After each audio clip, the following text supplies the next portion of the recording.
2014 दिल्ली की सड़कों पर चुनावी शोर था। हर तरफ सिर्फ एक ही चर्चा थी, देश बदलने वाला है, सत्ता बदलने वाली है। लेकिन हिंदुस्तान की सीमाओं से बहुत दूर इस्लामाबाद के एक अंधेरे तहखाने में कुछ लोग एक अलग ही खेल की तैयारी कर रहे थे। कमरे में हल्की रोशनी थी, दीवारों पर नक्शे लगे हुए थे। नेपाल बॉर्डर, यूपी, दिल्ली, हर जगह लाल निशान बने थे। टेबल पर नोटों के सैंपल रखे थे और उन नोटों को देखकर कोई भी पहली नज़र में असली और नकली का फर्क नहीं समझ सकता था। उस कमरे में बैठे लोग सिर्फ पैसे की बात नहीं कर रहे थे, वो भारत की अर्थव्यवस्था को हिलाने की बात कर रहे थे। एक आदमी धीरे से बोला, अगर पैसा सिस्टम में घुस गया तो डर अपने आप फैल जाएगा। दूसरा आदमी मुस्कुराया, और जब डर फैलता है तब देश कमजोर होने लगता है। इसी दौरान दिल्ली में एक और इंसान था जो इन सब चीजों को महसूस कर रहा था। राष्ट्रीय सुरक्षा सलाहकार अजीत डोभाल। डोभाल साहब उन लोगों में से नहीं थे जो कैमरों के सामने ज्यादा दिखते हैं। उनकी ताकत खामोशी थी, उनका तरीका अलग था। वो लड़ाई मैदान में कम, दिमाग में ज्यादा लड़ते थे। एक सुबह जब दिल्ली अभी पूरी तरह जागी भी नहीं थी, उनके दफ्तर में एक संदेश पहुंचा। संदेश छोटा था, लेकिन इतना बड़ा कि अगर सच निकला तो पूरे देश पर असर पड़ सकता था। नेपाल बॉर्डर से बड़ी मात्रा में नकली करेंसी भारत में भेजने की तैयारी। डोभाल साहब ने संदेश पढ़ा, कुछ सेकंड तक चुप रहे। फिर उन्होंने सिर्फ इतना कहा, सोर्स कितना भरोसेमंद है? अधिकारी बोला, सर वही आदमी जिसने पहले भी कई बड़ी जानकारी सही दी थी। डोभाल साहब धीरे धीरे खिड़की की तरफ बढ़े। बाहर सुबह का उजाला फैल रहा था, लेकिन उनके चेहरे पर चिंता साफ दिख रही थी। उन्हें एहसास हो चुका था, मामला सिर्फ नकली नोटों का नहीं है, इसके पीछे कोई बहुत बड़ा खेल चल रहा है। उसी समय पाकिस्तान में मौजूद एक अंडरकवर एजेंट भी लगातार जानकारी जुटा रहा था। उसका नाम था मेजर शोभित शर्मा। सालों से वो दुश्मन के बीच रह रहा था। उनकी भाषा, उनका रहन सहन, सब कुछ सीख चुका था। इतना कि कई लोग उसे अपना आदमी मानने लगे थे, लेकिन हर दिन उसके लिए मौत के साए में जीने जैसा था। एक छोटी सी गलती और सब खत्म। उस रात उसे एक फैक्ट्री में ले जाया गया। बाहर से देखने पर वो साधारण गोदाम जैसा लगता था, लेकिन अंदर जो था उसे देखकर वह कुछ पल के लिए खुद भी सन्न रह गया।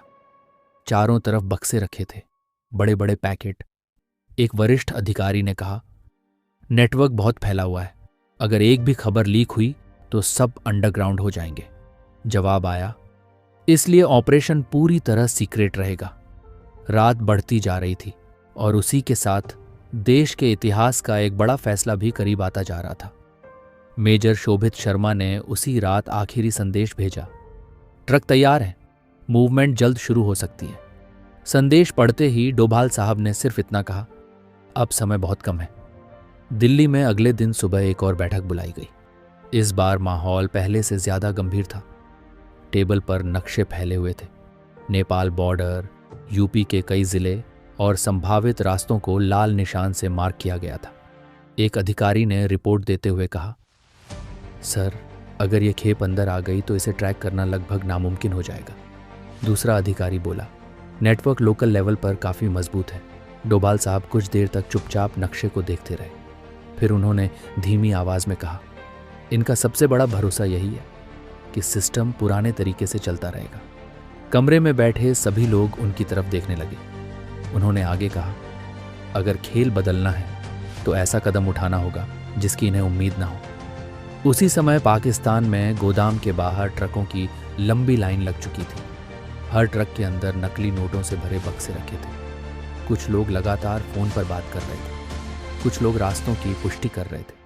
माहौल में बेचैनी साफ महसूस हो रही थी। मेजर शोभित शर्मा अब समझ चुके थे कि आने वाले 48 घंटे बेहद खतरनाक होने वाले हैं। अगर जरा भी शक हुआ तो उनकी पहचान उजागर हो सकती थी, लेकिन फिर भी वो शांत बने रहे। उन्होंने आखिरी बार पूरे गोदाम पर नजर डाली और मन ही मन हर चीज याद कर ली। उधर दिल्ली में रात गहरी हो चुकी थी, लेकिन प्रधानमंत्री कार्यालय की कुछ लाइट्स अब भी जल रही थी, क्योंकि उस रात सिर्फ एक ऑपरेशन नहीं बल्कि देश के भविष्य को लेकर फैसला होने वाला था। 8 नवंबर 2016 दिल्ली।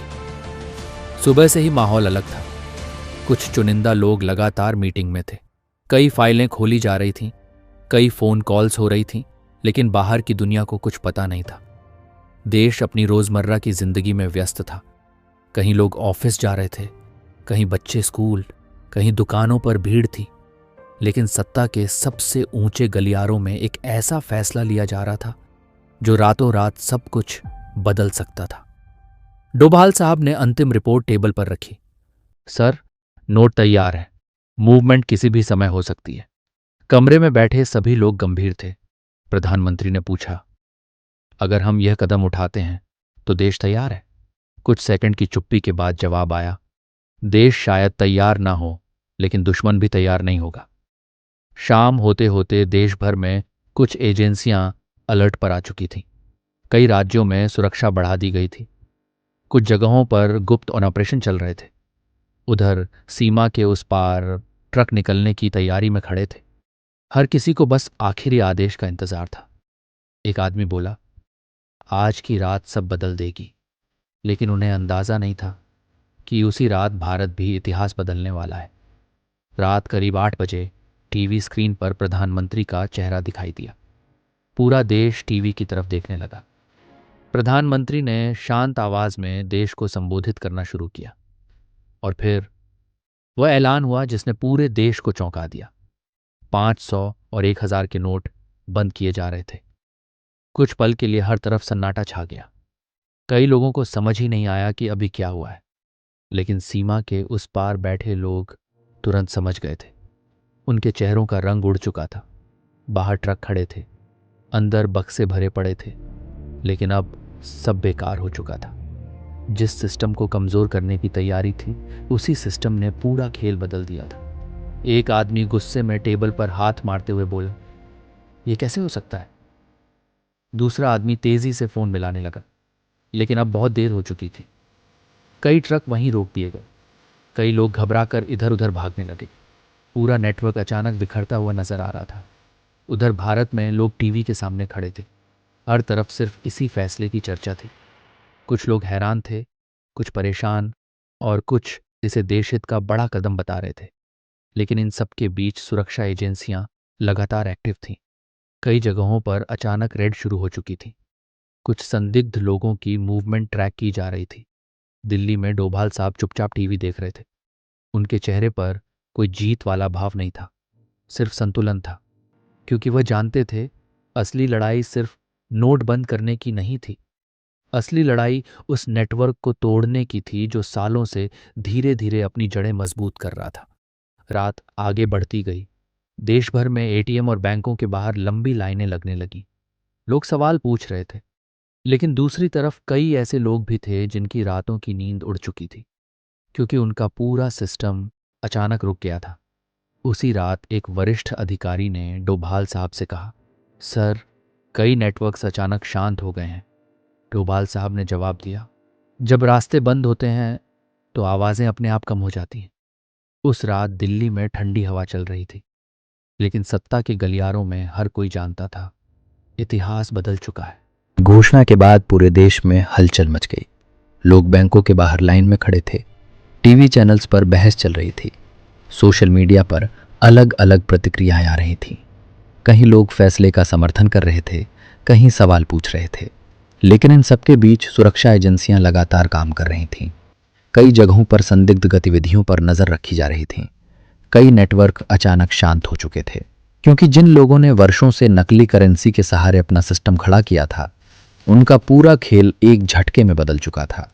दिल्ली में देर रात डोभाल साहब अपने ऑफिस में अकेले बैठे थे। टेबल पर कई रिपोर्ट्स रखी थीं, कुछ सफल ऑपरेशनों की, कुछ नए खतरों की।